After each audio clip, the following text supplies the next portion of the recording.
Wherever Rosie O'Donnell's gone, she's probably eating a leprechaun. She's our hero of the day for leaving America if Trump won and relocating to Ireland, where she's still not funny. So many celebs say they're going to do it but never do, but does she have any regrets?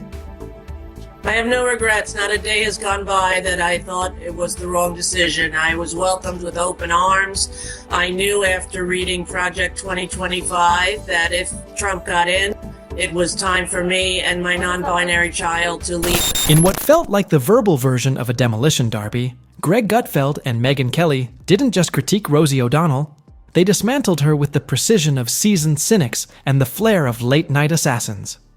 This wasn't a polite disagreement. It was a comedic ambush, a roast running on rocket fuel, where Rosie wasn't the guest of honor. She was the punchline in every sentence.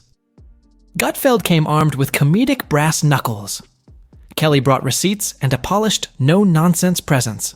And Rosie brought confusion, delusion, and the distinct vibe of someone who stumbled into the wrong room and decided to host the show anyway. If you enjoy drama served raw and sarcasm sizzling hot, welcome to the roast, where pride is the main course, overcooked and underseasoned.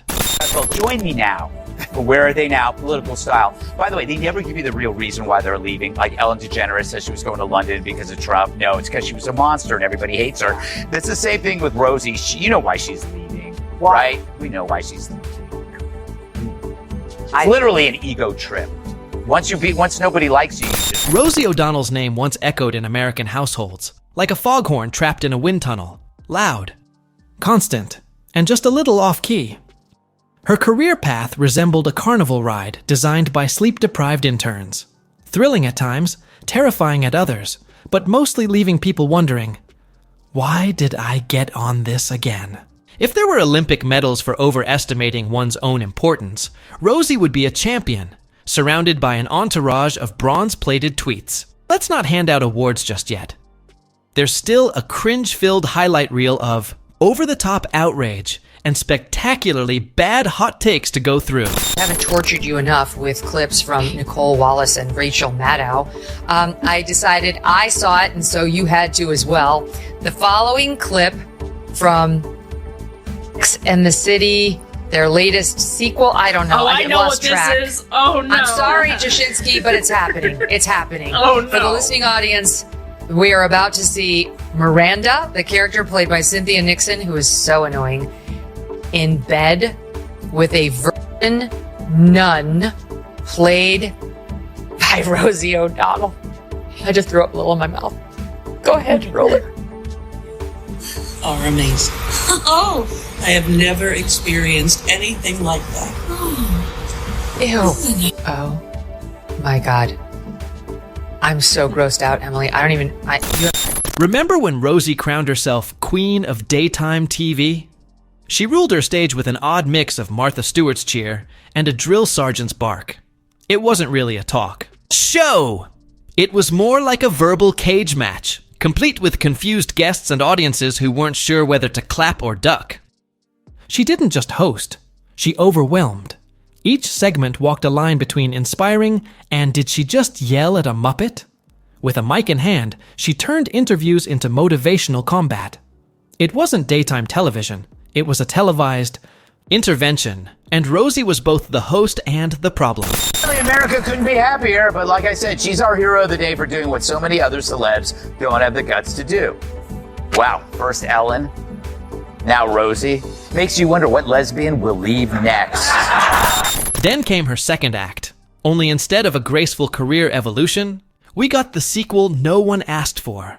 This time, it came with more bluster and political tangents. Rosie took her talent, if shouting counts, and applied it to every topic imaginable. Politics, pop culture, paper straws. You name it, she had a fiery rant for it. Subtlety, however, never made the call sheet. Her takes crashed into serious discourse like a rhino in a yoga studio. Loud, uninvited, and completely missing the point. If Twitter had an eject button, it would have burned out from overuse, thanks to Rosie. Fatigue. Betrays them. Not disclosing when you're in bed with somebody that you have herpes. it's important to disclose before you have interludes that you have the herpes virus.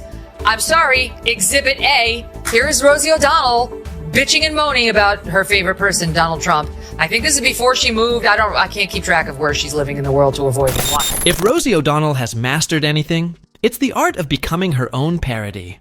Every platform she touches turns into a dramatic spectacle. Loud, chaotic, and impossible to ignore. Instead of boldness, we get bad takes wrapped in volume. She bulldozes through discussions, flattening nuance, and turning small disputes into emotional disasters. Greg Gutfeld's sarcasm and Megyn Kelly's precise critiques aren't just commentary. They're the antidote to the noise. Came out later and told the world Donald Trump inflicted herpes from stress. And I wonder, Eliana, whether really there was a legal obligation there for her to disclose that to the character of Miranda. I have to say, she seems to be in a lot worse condition than Rachel Maddow and Nicole Wallace in terms of fighting fascism or whatever. Yeah. But Yeah. I don't even have a response to that. No, you Like, can't. It's anybody stomach wanted to turning. see that. It's too Like, upsetting. anybody wanted to Donald see Trump that. would never inflict herpes on Rosie O'Donnell. I think he's made that. Rosie truly believes she's a moral compass for society, but beneath the surface is a frantic chase for relevance. Her political commentary often sounds like a misfired rant, messy, exaggerated, and disconnected from real discourse. Watching her try to lead serious conversations feels like witnessing someone shouting over everyone in the wrong room. Meanwhile, Gutfeld and Kelly hold up a mirror she refuses to look into. She seems miserable, and it doesn't really matter where she goes. She's trying to get away from whatever is inside her, because I looked at her and I go like, wow, she has changed. I mean, she's changed, but she's also the same. But I love that she deported herself because she's so upset about the illegals being deported. So she deported herself, which is good for her. But I don't know if she really did her homework because Ireland has a ton of illegals. Yeah. In fact, Ireland and the United States are both actually right up there. England's not doing much better. So Ellen DeGeneres and Rosie O'Donnell, I guess, are where they should be. But I love that they actually did. To Rosie, Twitter is a battlefield where every tweet is a crusade and every critic an enemy.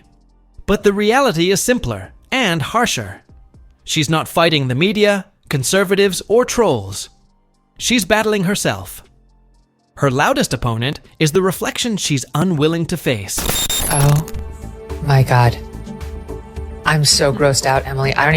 You have to talk. I can't. You're grossed out, but you're not sorry. You're just forced up. Why should I be the only one who suffers? You all have to suffer. We're in it together. Because I saw it trending and I was like, oh, I can't click on this. I can't. And you know what? Actually, though, I think by watching it, it's just such an example of how bad the writing is on that show. Like the writing on some of these shows, it's like they put it into like progressive Chat GPT. And come up with just like the worst dialogue. It's so... Rosie's career should be required material in media studies, specifically under how to implode your own legacy. She had the fame, the platform, and the audience. But what she never had was restraint.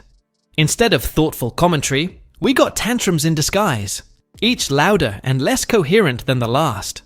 Her political takes are like darts thrown in the dark, rarely landing, and when they do, it's somewhere between absurd and awkward.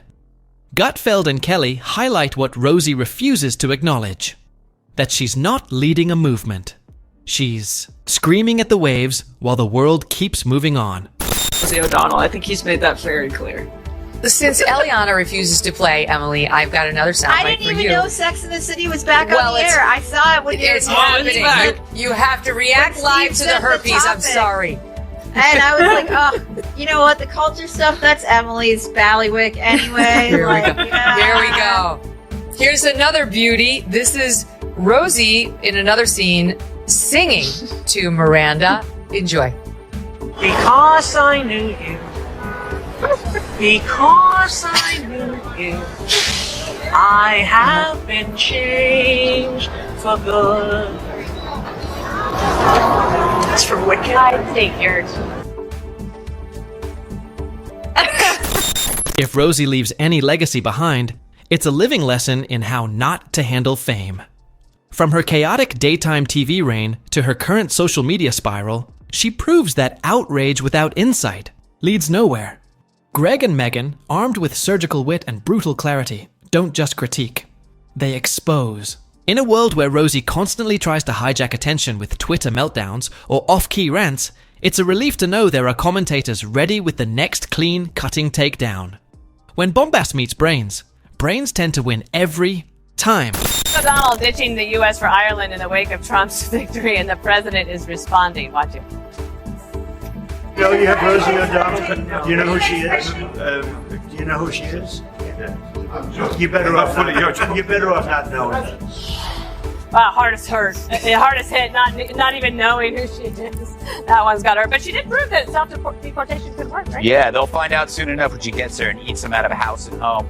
You know, I have this idea, and I'm going to give it to Fox Nation because that's the kind of person I am. You know the VH specials, Where Are They Now? Yeah. They need to do Where Are They Now for political moments. The legendary debate, Trump, Megyn Kelly, Rosie O. Where are they?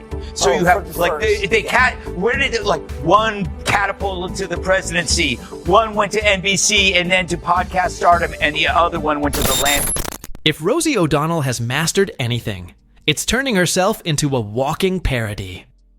Every platform she touches ends in drama and cringe as she barrels forward with loud takes and imaginary feuds. What should be boldness often feels unbearable. Her real talent? Turning small disagreements into full-blown disasters.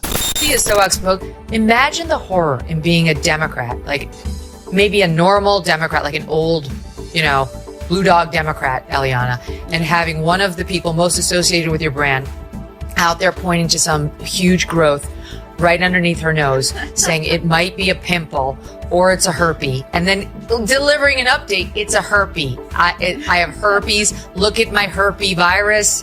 It was caused by Donald Trump, and then asking us to picture her in bed with a vibrator and Cynthia Nixon. And then they're like, why can't we get young men on TV? The core issue is Rosie's belief that she's a moral compass for society. But behind the bluster is desperation. Gutfeld and Kelly simply hold up a mirror she refuses to face. Her political. Rants resemble chaotic karaoke. Loud, messy, and hard to watch. And in the end, Rosie's biggest enemy isn't the media or critics. It's Rosie herself.